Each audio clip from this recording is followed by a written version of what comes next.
buli muntu gw'olaba ow'amaanyi leero azimbiddwa omuntu anyoomebwa. Bannyaffe tebaasoma naye baasobola okutuwa omusingi ffe ne tusoma. Mu mugongo gw'omuntu ow'amaanyi okuva ku myaka 25 katugambe okwambuka, mu mugongo gwe eriyo omukazi ow'amaanyi oba omusajja ow'amaanyi naye nga teyasoma naye nga yakola bukozi n'afuna amagezi mu nsi n'asobola okufuna ennono eziwanirira oba ezitonda obusukkulumu mu bantu abalala. Kale nja kukozesa Luganda naye ebimu ekyetaagisizza olw'okuba nti omukutu gubeerako abantu ab'enjawulo nsobola okwewola ku lulimi luli olujingirire Olungereza naye oluvannyuma ate n'embizza mu lulimi olutuufu Oluganda. Okusooka tutagulule ekigambo success or being successful. Okubeera successful kyeki? Abantu abasinga balowooza nti bw'ofuna ettaka n'ozimba ennyumba n'ofuna emmotoka n'oyambala bulungi otambula n'ogenda gy'ogenda you're successful. N'osangayo omulala nga yakugamba bw'afuna omulimu they are successful. N'osangayo omulala nga ye bw'atandika bizinensi ye they are successful. N'osangayo ndagiro akugamba channel ye bw'etuuka kakadde kamu akaba subscribers hajja kuba successful. Ebyo ze definitions ez'ensi. Definition ey'omwoyo kye bayita okuba nti omuntu ali successful ye muntu okuzuula omugaso gw'okutondebwa kwe n'ebbanga lye yakamala ng'atambula towards ekyo kye kyamutonderwa okukola. Osobola okuba nga olina ensimbi nnyingi naye nga toli successful. N'osanga omwana gw'osinga ensimbi ng'omwegomba. Take an example. Esobola okubeerayo omusajja omukulu eyo alina ssente nga yeegomba fresh kid. Ssente azirina naye nga talina bumanye, si mumanyifu, ensi temutunuulira, temuyaayaanira nga bwe yaayaanira omwana ono. Omwana ono ku myaka emito yategeera ekyamutonderwa era n'atandika okukikola. He is more successful than so many people abalina ssente, abalina ebyobugagga.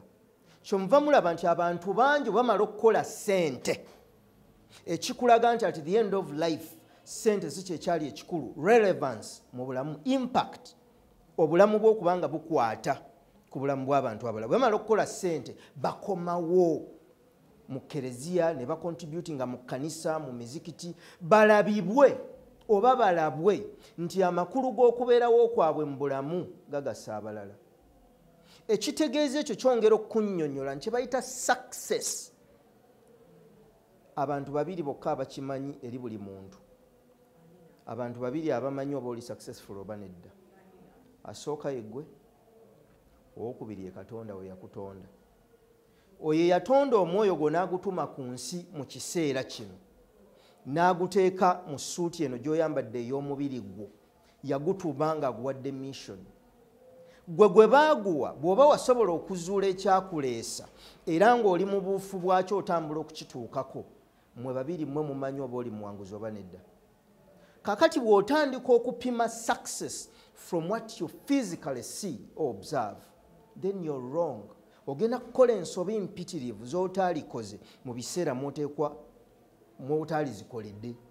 Olw'ensonga be baana boolaba nti yakava ku campus e Makerere afunye akalimu in 1 year ayagala kuvuga mmoloka. Si kibi, kirungi nnyo, but the issue is there is a process for everything. Omukazi tasobola kufuna lubuto n'aluzaala mwezi gumu, ateekwa okubeera patient. Mu buli kintu kyonna kye tufuna wabeerawo process. Mu process mwe muli natural lessons, amasomo amatonde agakusobozesa okuwanirira kino ky'omaze okufuna. Kye tugamba kiriwa? Omwana ateekwa okwavula, ateekwa okutengerera, ayiga okutambula. Omwana bw'atayavula n'atambulirawo n'asituka, mu science bajja kukugamba nti there is a problem. Later ng'akuze waliwo effects ezigenda okudda olw'okuskippinga stage. Kyova olaba omwana tasobola kuva mu P1 n'atuula senior 6. There is a process for every class they go through. There are lessons to learn.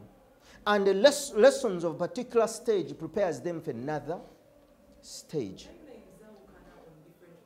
Buli muntu alina kye tuyita divine calendar ne divine pace. Emisinde gwe gy'odduka omulala si gy'agenda okudduka. Kyekiri kye natandise nakyo nga nkugamba nti success can only be known and defined by the owner and their creator. Why? Eriyo afuluma ku campus ku myaka 21 n'afunirawo omulimu n'afumbirirwawo ne bamuwasa n'azaala n'abaana 2 3 obufumbo n'abutta ku myaka 3 ye kennyini ne babuyuza ne babutta. Eriyo afuluma n'afunirawo omulimu obufumbo ne bugaana n'aweza emyaka 3 ne batandika omumwogerera ku myaka 3 mu 5 n'afuna omwami oba n'afuna omukyala n'awangaalira mu bufumbo bwe nti for all this time gye yamala nga tali yayiga amasomo mangi. Olwaleero omusajja alina omukazi ayinza okukitwala for granted ng'abalaba bangi.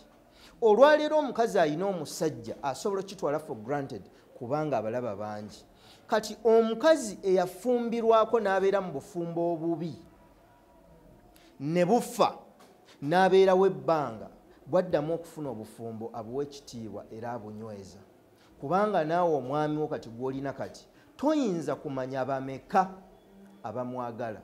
Kakati ebiseera ebisinga oba olina okutegeera naye okutegeera okwo Katonda bwe batakukuwadde mu kubuulirirwa. Oyinza okubuulirirwa ensi but oteeka okuba nga antenna zo ziri very attentive.